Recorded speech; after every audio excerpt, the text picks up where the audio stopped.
Olá, bom dia, paz do Senhor. Hoje, quinta-feira, dia 27 de maio de 2021, o dia que com certeza o Senhor derramou sobre a tua vida, sobre a tua casa, sobre a tua família. É um dia que o Senhor preparou, que o Senhor projetou, planejou, planificou para que você vivesse integralmente. E como é viver uma vida integralmente, ser íntegro, ter integralidade naquilo que faz, é quando nós vivemos a vontade do Senhor. Porque a vontade do Senhor, ela traz equilíbrio. Eu sempre falo, né, que porque o mundo está vivendo aquilo que está vivendo, porque está em desequilíbrio, né? O mundo que era um caos, o Senhor transformou em cosmos, mas deixou sob a tutela humana. E a tutela humana, imperfeita como é, está transformando esse cosmos novamente num caos. Então, quando eu me proponho a viver a vontade do Senhor integralmente, ipsis literis, exatamente aquilo que Ele estabeleceu e projetou, eu estou trazendo equilíbrio para a minha vida, para aqueles que estão ao meu redor, para aqueles que desejam viver a palavra do Senhor. Então, é essa manifestação de justiça. Eu acho que eu vou até ler hoje. Eu tenho essa palavra maravilhosa de Gênesis, quando o Senhor fala que os herdeiros de Abraão praticariam a justiça. A justiça nada mais é do que a palavra do Senhor externada, primeiro interiorizada, depois externada a partir e por causa da nossa vida, daquilo que fazemos, daquilo que operacionalizamos como sendo a vontade do Senhor. Então a vontade do Senhor, ela é e começa numa vida pessoal, numa vida que deseja viver exatamente essa vontade, e ela vai se expandindo. Normalmente, naturalmente, né, ela vai contagiando. E isso é um grande desafio para nós. E nós, quando vivemos essa constituição, então nós estamos trazendo equilíbrio. Então, Mateus, nós estamos lendo esses tempos aí, Mateus, né, e estamos em Mateus capítulo 21. Mateus capítulo 21 fala exatamente da semana, da última semana de Jesus. Jesus sabia que ele estaria entrando vivo naquela cidade e sairia morto. Obviamente, lógico, depois do terceiro dia ele ressuscitou. Mas ele sabia que na condição que ele estava entrando, ele não sairia mais, com certeza. Então havia toda uma pressão, toda uma questão espiritual acontecendo. O mundo espiritual estava em polvorosa. Por quê? Porque o que aquele Messias ou aquele entre aspas, né? Aquele suposto Messias faria? Ele já instauraria o seu reino? Ele já ocuparia o seu trono, o seu espaço, geograficamente falando, territorialmente falando, né? De direito, porque ele é o Rei dos Reis. O que aconteceria? Quais seriam os próximos capítulos? Claro que nós, com a palavra dele aqui na mão, a gente já sabe o que é, mas eles não sabiam. Principalmente, e por incrível que pareça, os próprios discípulos. Porque Jesus falava, mas eles não estavam entendendo com o espírito, com o coração. Eles não conseguiam mensurar o que Jesus estava querendo dizer com a implantação, a inauguração, a instauração desse reino, o reino dos céus. Como Mateus sempre frisa, de maneira, no plural, céus, o reino dos céus. Lucas e Marcos falam do reino de Deus. Então Mateus coloca isso muito claramente. E nós vamos ler e vamos pensar a respeito e continuar pensando em nome de Jesus. Bom, então, capítulo 21, só para eu passar aqui nos títulos. Primeiro, a entrada triunfal de Jesus em Jerusalém.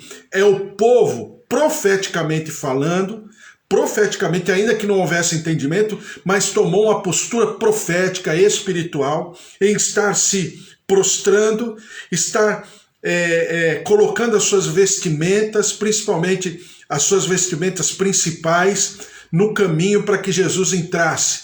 Ele entrou com um jumentinho, filho de jumenta, como diz a palavra. Por quê? Para cumprir aquilo que está escrito no livro de Zacarias, capítulo 9, mas também ele está entrando significando paz. Um rei que entrasse naquela época, em qualquer procissão, em qualquer manifestação popular, e o rei ficasse montado sobre um jumentinho, significava que ele estava em paz. Ele estava num ministério de paz, né? E o jumentinho também significa serviço. Então ele estava num ministério de paz e para servir. Depois Jesus vai diretamente para o templo. Ali no templo acontece uma situação, né, eu diria extrema, mas a gente sabe, os próprios discípulos lembram da palavra, o zelo pela casa do Senhor me consome. Eu lembro que quando eu fui, durante muitos anos, né, bispo, e quando eu estava na igreja, a primeira coisa que eu fazia quando chegava numa igreja, ou iria ministrar alguns oficiais, pastores, ou mesmo bispos, né, daquela região, eu lembro que eu pegava os oficiais. Depois eu cresci mais, mas nessa época mas a intenção era boa. Eu pegava os oficiais e passava por todos os cômodos, todos os ambientes da igreja. E fazia os oficiais repetirem comigo. Cada lugar que eu passava, eu falava, então vamos lá? O zelo pela casa do Senhor me consome. Aí eu passava em outro lugar, o zelo pela casa do Senhor me consome. Então eu fazia com que eles pensassem a respeito para cuidar das coisas do Senhor, né? E lógico que eu queria dizer que não era apenas a casa física, mas era a minha vida, a vida deles, o que significa o zelo pela casa do Senhor, o que significa ter essa responsabilidade. Sabe aquela responsabilidade quando a gente é pai, quando a gente tem uma família que vai conferir se a porta está fechada, a porta de casa está fechada? Exatamente, o zelo pela casa do Senhor me consome. E exatamente o que o Senhor Jesus faz. O templo não havia sido criado para aquilo. Lembra que eu falei que tudo no Antigo Testamento é modelo. O modelo de como se deve adorar o Senhor, o Shabá. Como a minha vida deve... Então, é para eu reservar um dia no calendário? Não. Mas é para eu aprender com o Shabá como eu devo me comportar todos os dias da minha vida. Porque com Jesus Cristo, todos os dias da minha vida é Shabá. Todos os dias da minha vida é importante, é crucial. Eu preciso viver esse dia como se fosse o último dia da minha vida. Quando eu penso nisso, né, a gente pega até esses filmes e tal, que a pessoa fica sabendo que vai morrer, tem poucas semanas, poucos dias, ela procura priorizar aquilo que realmente é importante, não é assim? Então eu preciso viver como se fosse o meu último dia. E é exatamente o que o Senhor está fazendo em relação ao templo. Não, Deus não criou o templo para isso, mas como modelo de adoração. Como modelo, o templo deve ser criado. Por quê? Porque daqui a alguns dias não mais será esse templo, né? E até ele falou que o templo seria destruído, e seria mesmo 70 anos mais tarde. Mas ele está falando do quê? Do templo que sou eu e você. E que um templo que sou eu e você, nós não seremos mais destruídos. A morte para nós é apenas o momento em que nós vamos pegar no sono para acordarmos, ressurgirmos no dia do Senhor, como diz a palavra. Então o templo, Jesus está levando o templo a realmente viver aquilo para o qual o templo significava. E logo em seguida, a Bíblia fala que Jesus ensinava no templo e depois que Jesus curava no templo. Por quê? Porque nós somos instrumentos de Deus para ministração, para manifestação da palavra do Senhor, mas também nós somos instrumentos de cura. E eu falava ontem, né, conversando com a pastora Mara, o bispo Antônio, e a sua filha, o seu sobrinho, e nós conversávamos e falava de que a igreja ela tem que ter um sentido, porque senão ela se perde. Ela vira um encontro de um encontro comunitário, né? Vamos dizer assim, ou é um encontro social de clube, que é bom, não é ruim, mas a igreja, né, propriamente dita, não significa isso. Mas que é bom se encontrar? Com certeza.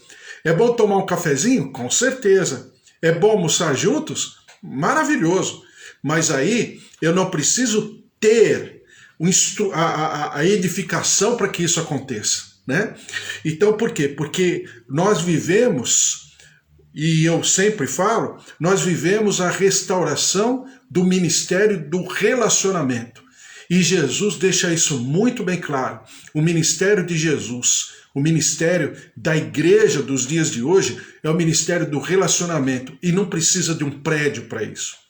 Não precisa de uma edificação, de uma estrutura, de um monte de gente trabalhando, limpando e tal, aquela coisa toda.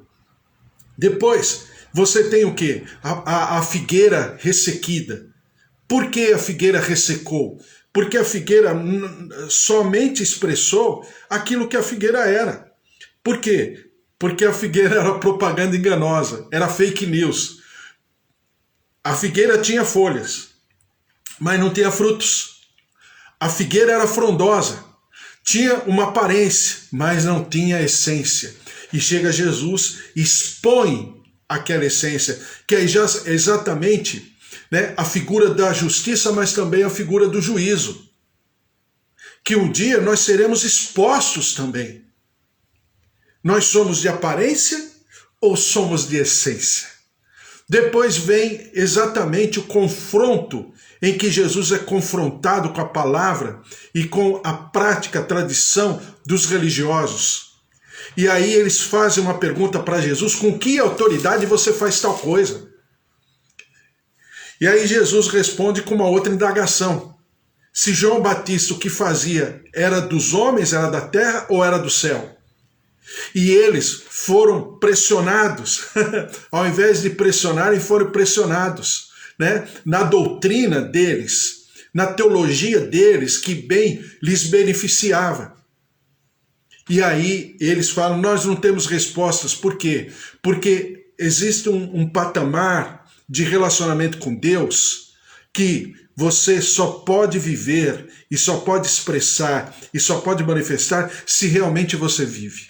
Se você não viver, por mais que a gente conheça a palavra, por mais que a gente conheça todos os versículos da Bíblia, mas não temos vida, é como se fosse um corpo acéfalo, um corpo sem inteligência, um corpo morto. Por quê? Porque está morto no cérebro, na capacidade de entendimento.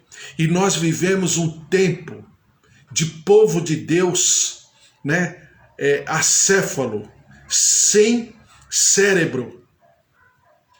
É possível um corpo sobreviver ou viver sem cérebro? É possível.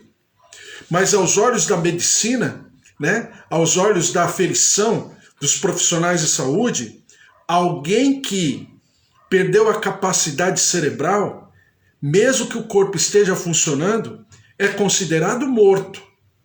E nós somos, desculpe, mas como igreja, hoje em dia, uma boa parte da igreja somos corpos acéfalos, que temos até a ação, temos a prática, mas nosso entendimento, o nosso verdadeiro culto racional, como diz lá em Romanos 12, ele não existe. Depois vem a passagem que eu quero ler com você hoje. Mateus capítulo 21, do versículo 28 a 32. Mateus 21, de 28 a 32, diz assim: E que vos parece? Um homem tinha 2 filhos. Chegando-se ao primeiro, disse: Filho, vai hoje trabalhar na vinha.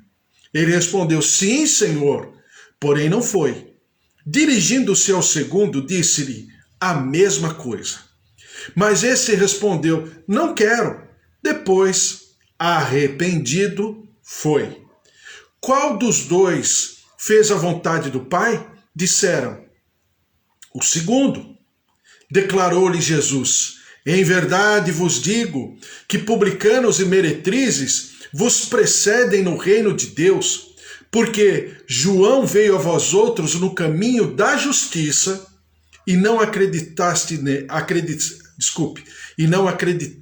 nele. Ao passo que publicanos e meretrizes creram. Vós, porém, mesmo vendo isto, não vos arrependestes. Afinal, para acreditardes nele. Esse pedaço da palavra do Senhor, claro que vem todo dentro de um contexto. O contexto é exatamente essa última passagem que nós lembramos agora. É sobre João Batista. Por quê? Porque o que Jesus queria deixar bem claro, que a autoridade em si, ela não é um ente, né? Eu estou assim, aí eu recebo a autoridade e fico assim, né? A autoridade em si, ela não é um poder, como se eu fosse esses super-heróis, né? Que quando coloca o anel, Lanterna Verde, quando coloca o anel, o super-herói aí das revistas em quadrinhos, dos gibis, e se transformou num filme, né? O Lanterna Verde. Coloca o anel, pronto. Né? Então, um outro que recebe um poder. Né? Então, eu gosto muito do agora já falecido, né? O Stan Lee, que ele tinha até um programa no Discovery chamado Sobre-Humanos. E ele escreveu todos os seus gibis, todas as histórias, Homem-Aranha e o pessoal que é o Homem de Ferro, o Thor e todos os personagens de gibis, ele escreveu exatamente, né, inspirado por uma situação negativa. Ele como judeu, um judeu que havia sido perseguido por ser judeu, num momento da vida dele, ele se casa com uma mulher também perseguida, porque era uma mulher de descendência miscigenada. E aí ele sofreu muita discriminação. E ele transformou aquela discriminação em poder, né, literalmente falando. E aí ele escreveu tudo que ele escreveu. E eu assim admiro a história dele, tudo que ele fez, assim, maravilhosamente. Ele também é judeu, né? Eu sempre falo que os judeus fizeram a diferença no planeta Terra. Ele até no entretenimento, né? Nas revistas em quadrinhos, ele também fez a diferença nos gibis. Então, é exatamente isso. Como se eu fosse um super-herói. E eu me sinto um super-herói. E eu ajo como se fosse super-herói. Mas isso é coisa de quadrinho. Não é coisa real. Porque a autoridade não é um ente em si só. Mas a autoridade é uma condição, é um produto de uma vida. Né? Por que a mãe tem autoridade por sobre o seu filho? E agora nós vamos pensar a respeito, e não existe maior exemplo do que esse, porque mãe, quando tem autoridade por sobre o filho, misericórdia, a mãe pode ser iletrada, a mãe pode não saber falar, a mãe pode não ter a cultura que possivelmente o seu filho tem, a sua capacidade, mas o seu filho, na maioria, na totalidade praticamente da vida, o seu filho a respeita muito. Por quê? Porque ela conquistou uma autoridade. E eu sempre falo isso, né? A autoridade, ela não vem pela conquista, mas ela vem pela renúncia. E a autoridade no reino dos céus, ela não vem pela conquista, ela vem pela renúncia. Então, na religião, na maioria das vezes, as pessoas são reconhecidas porque conquistaram tal coisa, tal isso, tal aquilo. Isso pode ser no mundo. Isso se chama meritocracia. Isso pode ser um conceito do cotidiano da sociedade. No reino dos céus não tem nada a ver. Porque autoridade é quanto mais eu renuncio, mais a autoridade me investirá como um resultado, como um produto, como um fruto, e não em si mesma. Então o que Jesus fala é o seguinte, olha, vocês não vão responder, eu também não vou falar com que autoridade eu faço o que eu faço, eu falo o que eu falo. Eu não vou fazer. Por quê? Porque vocês não estão entendendo. É claro que Jesus não falou isso, eu que estou falando. Mas porque vocês não estão entendendo nem mesmo o que significa autoridade. E aí ele vem com essa passagem dos dois filhos, né? O primeiro, o pai fala, vai fazer, vai até a vinha. E o filho não vai. O filho fala que vai, mas não vai. O segundo filho, ele fala assim, vá trabalhar na vinha. Ele fala que não vai, mas depois a Bíblia diz que ele se arrepende. Olha a lógica aí espiritual. Ele se arrepende e vai. E aí Jesus pergunta para esses que estavam inquirindo Jesus, os religiosos, quem fez o correto? O primeiro ou o segundo? Eles falaram, lógico, o segundo. Depois ele diz assim, em verdade vos digo, em verdade vos digo, significa amém. Ou seja, isso aqui é uma escritura.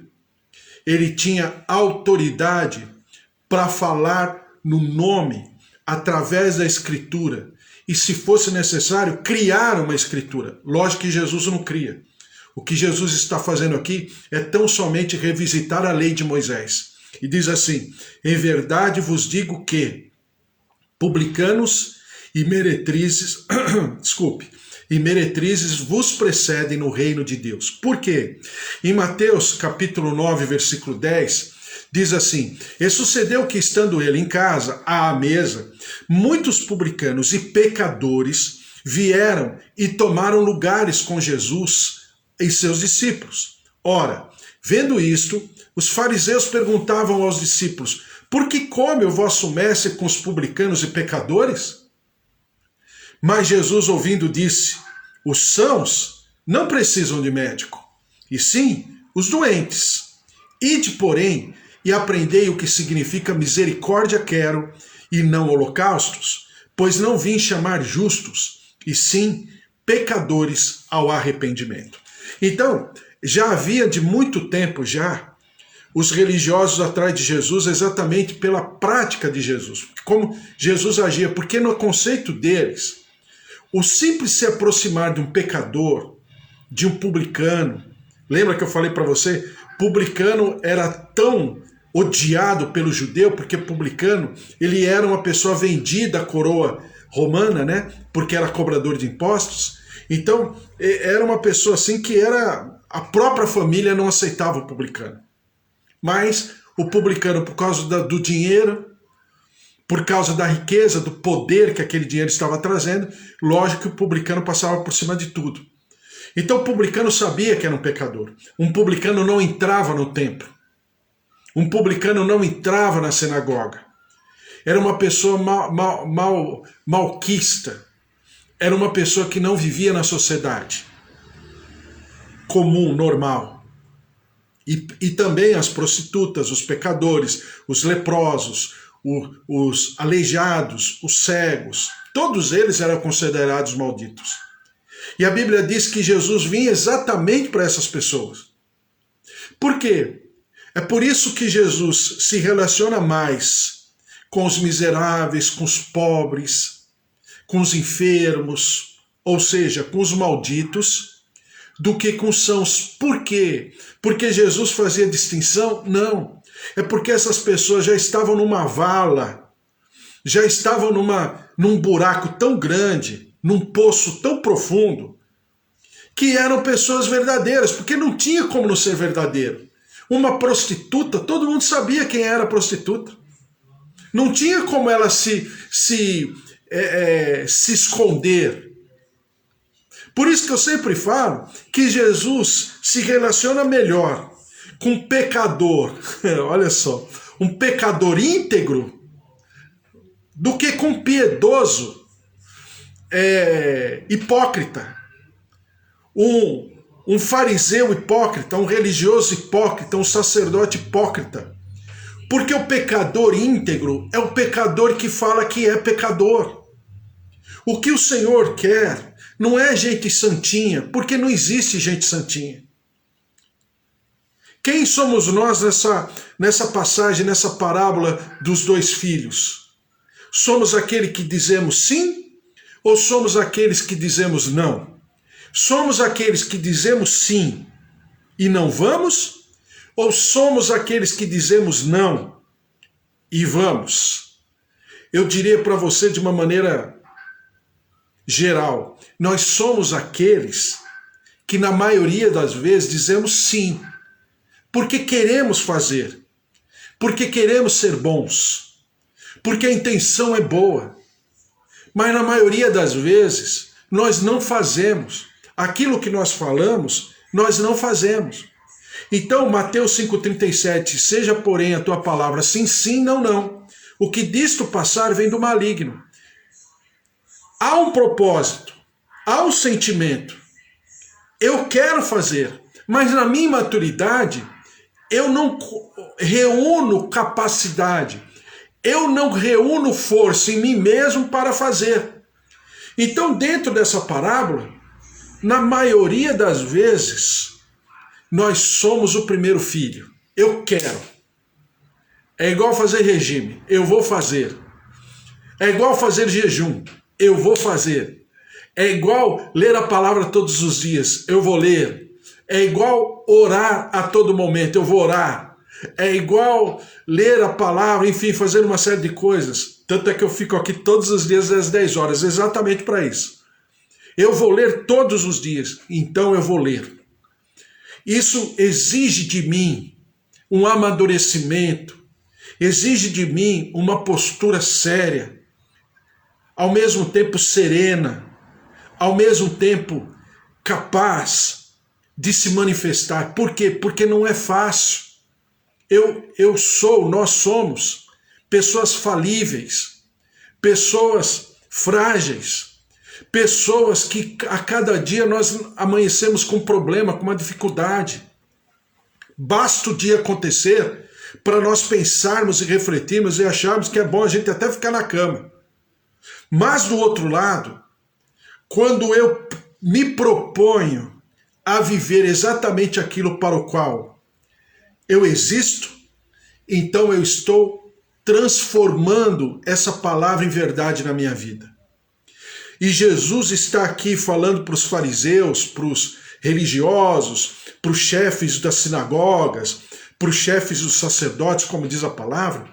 Ele está falando que não adiantava nada a prática, ou melhor dizendo, as palavras, sem uma prática real, uma prática que estivesse enraizada no meu coração, ou na nossa vida, no nosso interior, no nosso cotidiano. Então o que Jesus está falando aqui é sobre uma prática diária. Por quê? E é aquilo que eu estava conversando, e alguns de vocês sabem que a gente conversa a respeito. É exatamente o ambiente, né? Eu criar um ambiente, ter um lugar ali, eu vou todos os dias e acho que estou praticando o evangelho. Não, ali é um modelo. Praticar o evangelho é o dia a dia, é a minha casa, é a minha família, é o meu cotidiano, é o meu trabalho, é naquilo que eu estou todos os dias, a todo momento. Aí que está o problema. Porque é fácil lá. Principalmente quando eu sou investido de alguma autoridade. Isso é muito fácil. Mas no cotidiano, no dia a dia, puxa vida, nem sempre. É por isso que nós brasileiros sabemos muito bem o que é isso, quando a gente conversa e falamos dos políticos, né? Porque na política, porque o governo, porque tal pessoa do executivo, tal pessoa do legislativo, tal pessoa do judiciário, fez isso, fez aquilo. Mas é bom a gente se perguntar, e se eu estivesse lá, eu não faria a mesma coisa? Eu já vou responder para você com certeza. Se não fosse, e se não for pela intervenção do Espírito Santo, e encontrar espaço na vida, seja de quem for, seja eu, você, qualquer um de nós faremos a mesma coisa que essas pessoas que estão lá. Por quê? Porque corrupção, suborno, sede de poder, mesquinhez, avareza, se sentir maior que o seu par, isso faz parte do gênero humano. a única coisa que altera, ou o único alguém que altera, é o mover do Espírito Santo na nossa vida e o temor de Deus, o temor no sentido de respeito pela sua palavra. E isso é tão sério que Jesus estava falando aqui para os religiosos. Olha aqui, ó. João Batista está representando a justiça. E vocês não deram crédito à palavra de João Batista. Vocês não acreditaram. E, pior ainda, vocês não se arrependeram. Os publicanos e as meretrizes vão preceder vocês no reino dos céus. Por quê? Porque foram pessoas que disseram não, mas que no decorrer da vida se arrependeram. E o reino dos céus está mais favorável a quem se arrepende do que pura e simplesmente àqueles que entendem ou falam de uma palavra, mas não vivem a palavra. Aqueles que não vivem a palavra, mas se arrependem por causa da palavra, estão muito mais constituídos, habilitados para viverem o reino do que esses aqui. Então eu vim para os doentes. Primeiro, arrependimento. Segundo, andar pelo caminho da justiça. Justiça na palavra é sinônimo de palavra. Justiça e palavra. Por quê? Porque a palavra, ela é... eu sempre falo que no hebraico tem um termo, um conceito que chama chamar. Por quê? É SH, transliterado, né? SHAMA, chamar. Por quê? Porque é quando eu ouço a palavra e para o hebraico, para a cultura judaica, bíblica, ouvir é fazer. Então chamar é tanto ouvir como fazer. Então chamar é um processo. Não é apenas a pessoa escutar, ela ouvir, ela assimilar, absorver e praticar aquilo que ela ouviu. E o que Jesus está nos convidando a pensar é a ouvirmos e a fazermos aquilo que ele propõe na sua palavra. A palavra do Senhor diz em Tiago 1:22 o seguinte: tornai-vos, pois, praticantes da palavra e não somente ouvintes, enganando-vos a vós mesmos, porque se alguém é ouvinte da palavra e não praticante, assemelha-se ao homem que contempla no espelho o seu rosto natural, pois a si mesmo se contempla e se retira, e para logo se esquece de como era a sua aparência. Então o que Tiago está falando é que a gente tem que ter uma palavra, um evangelho proativo. É o evangelho que passa, né, que transpõe as muralhas do conhecimento, do entendimento, da absorção racional e passa para uma manifestação cotidiana, contínua, permanente. E isso é a obra do Espírito Santo. Não tem como eu e você fazermos de uma maneira automática, natural. Não. Eu preciso trabalhar, eu preciso buscar, eu preciso me esmerar em nome de Jesus. Certo? Glória a Deus. Então vamos orar, colocar tudo isso diante do Senhor, porque é o grande desafio da religião. E a religião em si mesma não tem como. É por isso que apenas praticar na palavra de Deus, Jesus não. Mas é o praticar como resultado. A fé sem obras, ela é vazia, mas as obras sem fé também é vazia. Por quê? Eu preciso praticar como resultado e não praticar em si mesmo, pela prática da prática. Não, mas eu preciso praticar como resultado, ou seja, ser o próprio evangelho. O evangelho está tão introjetado na minha vida, enxertado na minha vida, que eu começo a viver o evangelho. E evangelho não é apenas pregar Jesus Cristo, mas é viver toda a palavra. E isso é uma prática que precisa de um agente externo. Desculpe, um agente externo é o Espírito Santo de Deus. Amém? Porque é Ele quem convence da justiça, do pecado, do juízo. É Ele quem nos ensina, é Ele quem nos exorta e é Ele quem nos preenche. É Ele que na sua plenitude em nós faz completa diferença em nome de Jesus. Amém? Glória a Deus, vamos orar, porque se não fosse esse evangelho tão fraco que nós temos no Brasil, nós não estaríamos no momento que estamos, com certeza. Se esse momento que nós estamos vivendo está do jeito que está, pode ter certeza, é falta de evangelho, é falta de palavra. Ah, mas tem tanta gente evangélica, como diz a revista Veja, né? Tem muita gente evangélica, mas tem pouco filho de Deus. Porque se houvessem filhos de Deus na proporção da quantidade de evangélicos que nós temos no Brasil, não estaríamos nessa situação. Então, nós devemos examinar as nossas condutas e também aferir em relação à presença de Deus na nossa vida, o quanto Deus está fazendo parte dessas nossas condutas, seja elas quais forem. Esteja você fazendo o que você estiver fazendo, no trabalho, no cotidiano, onde você estiver. Você está sendo o luzeiro do mundo, o sal da terra. Então por que nós estamos vivendo tanta coisa assim? É o diabo que tem tanto poder assim? São as circunstâncias que têm tanto poder assim? Ou é falta de justiça? E justiça também não é um ente. Justiça é o resultado de uma vida.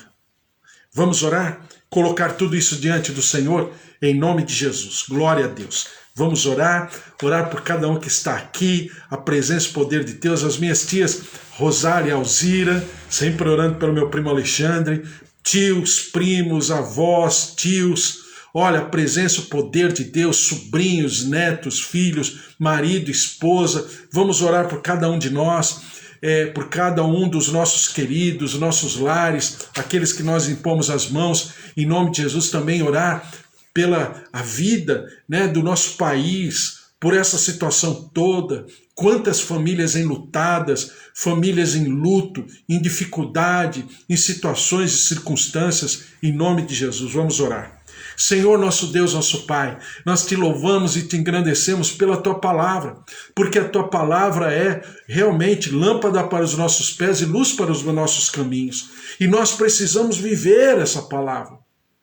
Essa palavra precisa fazer parte da nossa vida, mas não por uma disciplina, não porque somos pessoas organizadas, não, mas porque o teu Santo Espírito interfere.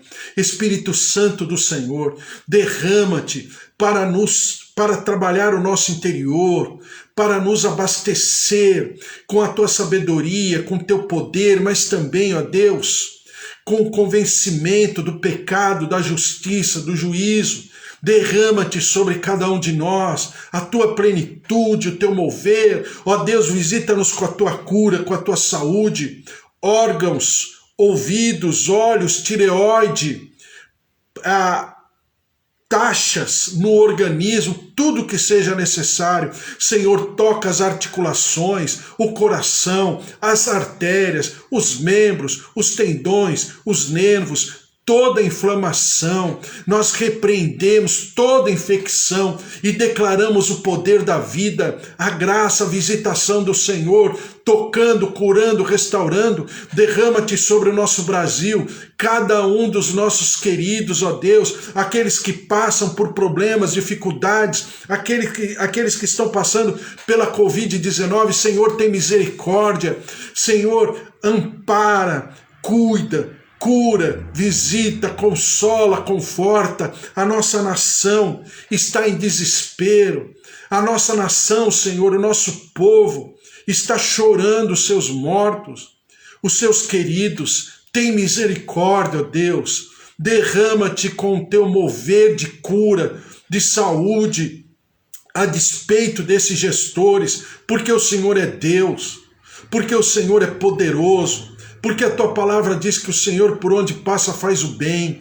Senhor, derrama-te com a tua saúde, em nome de Jesus, perdoa-nos no nosso pecado, liberta-nos da maldição, sara a nossa terra, e nós daremos sempre ao Senhor todo louvor, toda honra e toda glória. Senhor, derrama-te com esse mover de quinta-feira sobre nós. O Senhor nos dá a quinta-feira e nós devolvemos no teu altar, na tua presença, para que a tua palavra, a tua presença, as tuas promessas se movam em nosso favor e através de nós também, e nós sejamos ricamente abençoados pelo Senhor.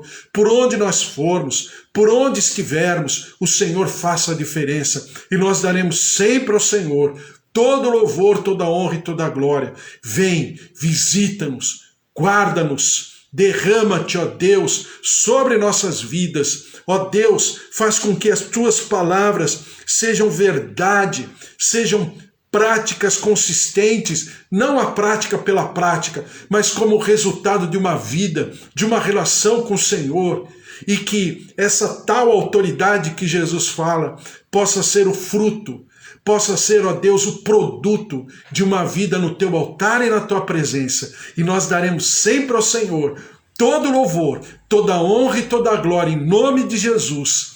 Amém. Amém. Glória a Deus, que o amor do Deus Pai Todo-Poderoso, que fez o céu e a terra, a vida vitoriosa em Jesus Cristo e as consolações do Espírito Santo da promessa estejam sobre a tua vida, a tua casa, a tua família, os teus afazeres, o teu trabalho, os teus projetos em nome de Jesus, porque se Deus é por nós, quem será contra nós? Se o Senhor é o nosso pastor, de nada nós teremos falta. Um beijo para você, até amanhã. Pastora Mara, um beijo para você, para todo mundo aí, toda essa família bendita. Também a Maria Lopes, um beijo para você. A Mariquinha, né? A gente conhece lá do tempo, lá da Zona Leste da Vila Matilde, mais de 10 anos, né, Mariquinha? A Mariquinha, Deus abençoe você também, a tua casa, a tua família, a intercessora, as minhas tias que estão aqui, presbítero Cláudio, o Senhor esteja sobre cada um de vocês, e vocês tenham uma quinta-feira maravilhosa, uma quinta-feira marcante, e que o Senhor se mova sobre você e através da tua vida em nome de Jesus. Um beijo, até amanhã, hein? Fica na paz, tchau, tchau!